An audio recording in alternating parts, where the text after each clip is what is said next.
I am a humanist-leaning theist on a good day.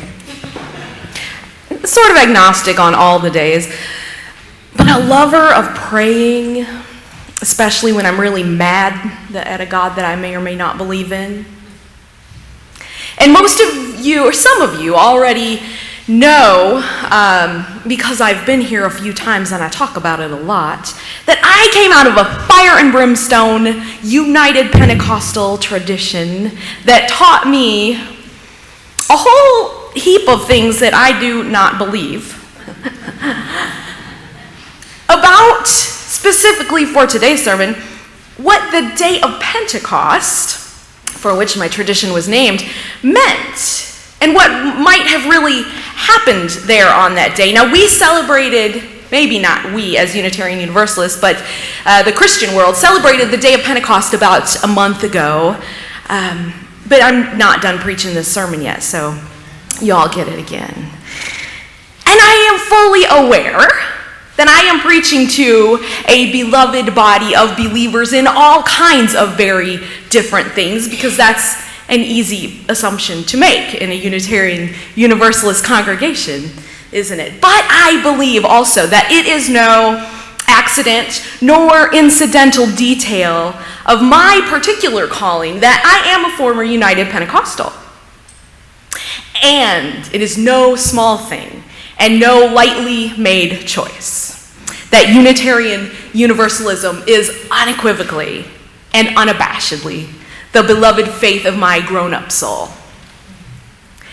Both of these truths are exactly what makes me a humanist-leaning theist on a good day, agnostic on all the days, lover of praying, especially when I'm mad at a God I may or may not believe in. Now, we are told, I was told, that the day of Pentecost was when God's Spirit descended upon God's people in a little room in Jerusalem like a mighty rushing wind that shook the whole house. Have any of you heard that story? Maybe in the traditions where you came up. We are told that actual fire lit upon their heads without doing any harm. We are told that they spoke in other tongues to signify the infilling of God's Spirit. Now, we are told that people who had gathered from all over the world for the Jewish holy feast day of Pentecost, it was a harvest feast. It was a Jewish feast day before Christianity co-opted it, and most of the other good celebrations we all know and love. People were there from all over the place, within traveling distance of Jerusalem. Speakers of many, many languages were present, and the story goes that these local dudes who had all gathered in this little upstairs room in Jerusalem after the death of their beloved guru, Jesus, they had gathered there because he had allegedly told them, wait together around the time of Pentecost, and Spirit will come to you and tell you what to do. Pretty much wait around, do when the Spirit says do. And so that's what they were doing, waiting in this room, when suddenly, out of nowhere, after this big dust-up of wind, they suddenly are speaking the good news of universal inclusion in languages that all gathered could understand.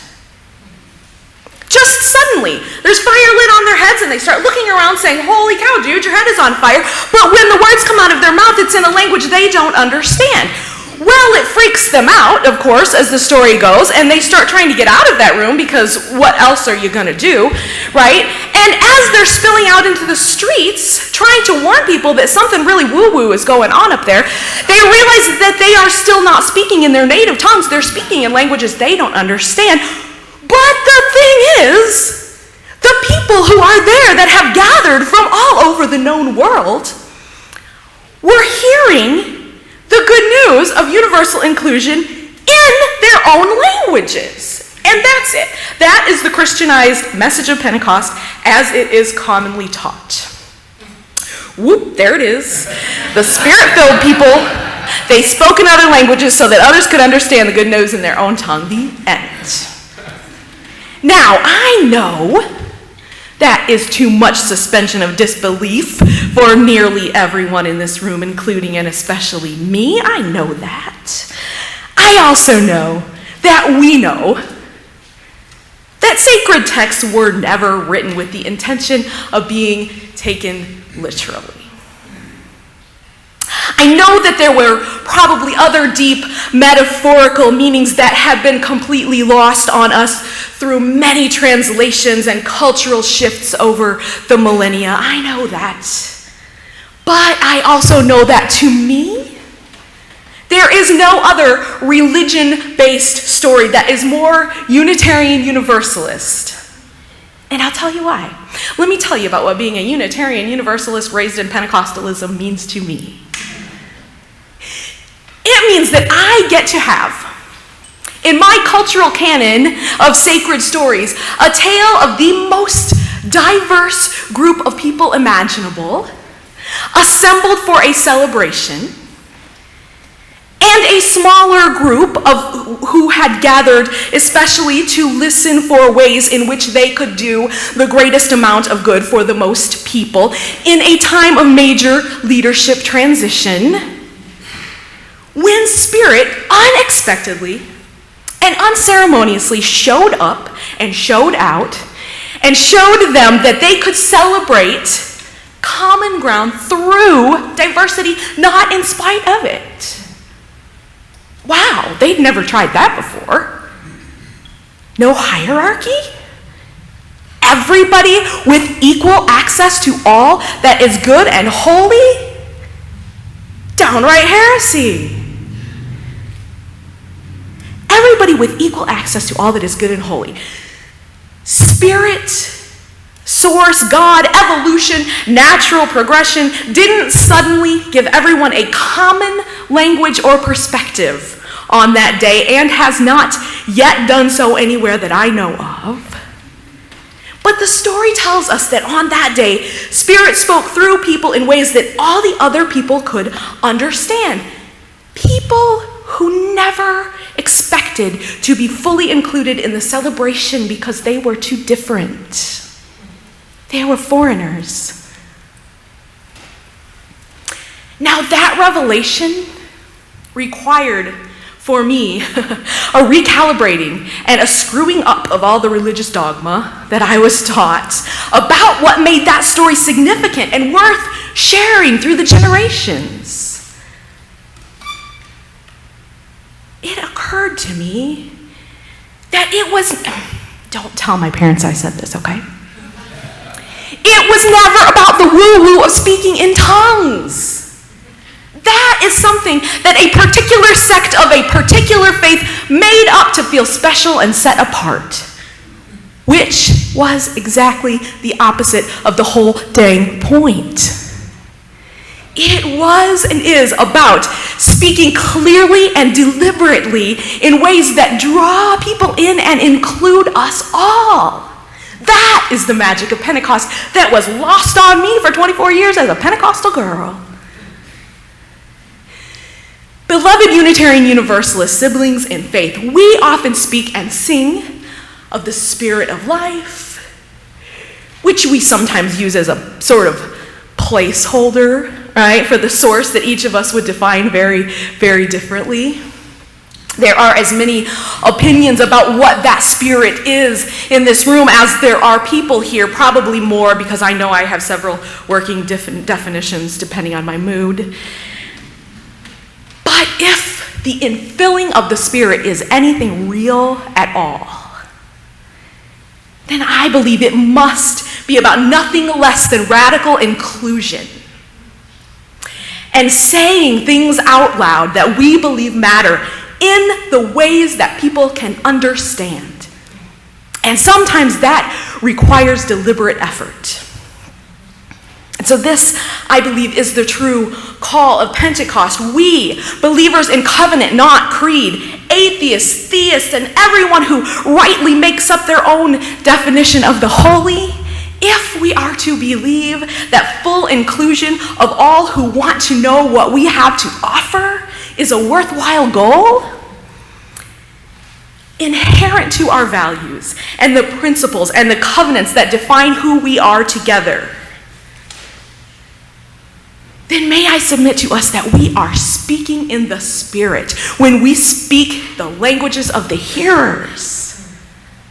In real Unitarian Universalist congregational life, that might mean something as simple as having hearing augmentation devices ready for those who need them. Printing the sermon, sometimes I do that, sometimes I don't, for non-hearing folks who might need that as a part of their worship experience. There's a way.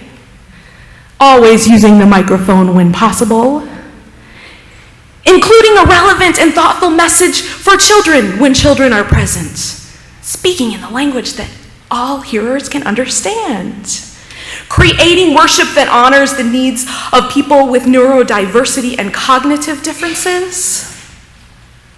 Setting up our spaces to welcome people of all abilities and body sizes.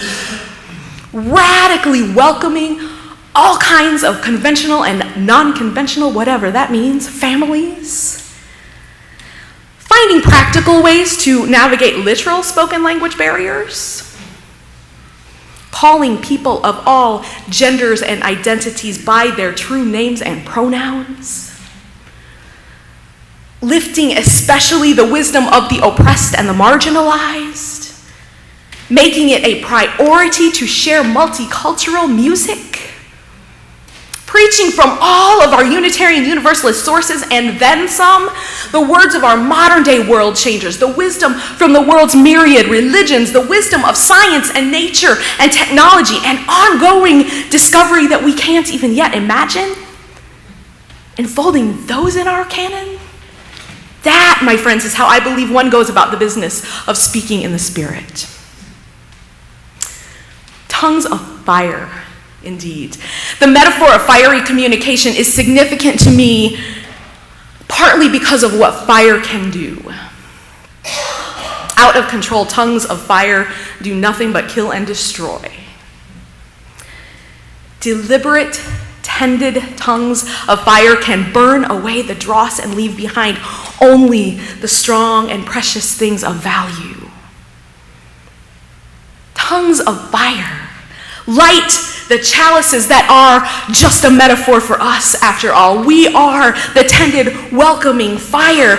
It may not show up as literal tongues of fire on our head, but we have a pretty good metaphor for that sort of thing already in our faith, don't we? We are the welcome, the radical welcome, and the hospitality, and our words have the power to kill or to strengthen. I see my utopian vision of Unitarian Universalist community in the reading that Beth shared with us today by Naomi Shihab Nye. The minute she heard my words, she knew. The minute she heard any words she knew, however poorly used, she stopped crying. We called her son. She talked to him, then we called her other sons just for fun. Then we called my dad. Then we called some Palestinian poets, I know. She pulled out a sack of cookies. The shared world, not a single person at the gate, once the crying and confusion stopped, seemed apprehensive about any other person. This can still happen anywhere. Not everything is lost. I pray that we can strive to be fluent, or at least conversational, in the languages that allow other people to cease their fearful weeping and break out the cookies and juice on high anxiety days when there is uncertainty in the air and no one is sure that we are going to get where we intend to go. So may we strive to be fluent, or at least conversational, in the languages of naturalism, of Judaism, atheism, Christianity, humanism, Islam, paganism, and all of the other faith languages that are always at some point right here among us as perfectly valid and wonderful ways of being Unitarian Universalists together. May we strive to remember the lessons that I learned from that fiery story from my childhood faith. When spirit unexpectedly and unceremoniously showed up and showed out and showed us that people can celebrate commonality through diversity, not in spite of it. May we strive to be ever mindful that tongues of fire have the power to strengthen and to destroy, and that it is our responsibility to never leave the flame unattended.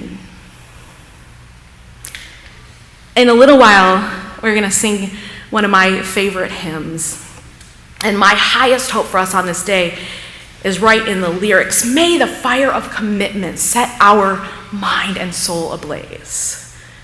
May our hunger and our passion meet to call us on our way. May we live with deep assurance of the flame that burns within. May our promise find fulfillment so our future can begin.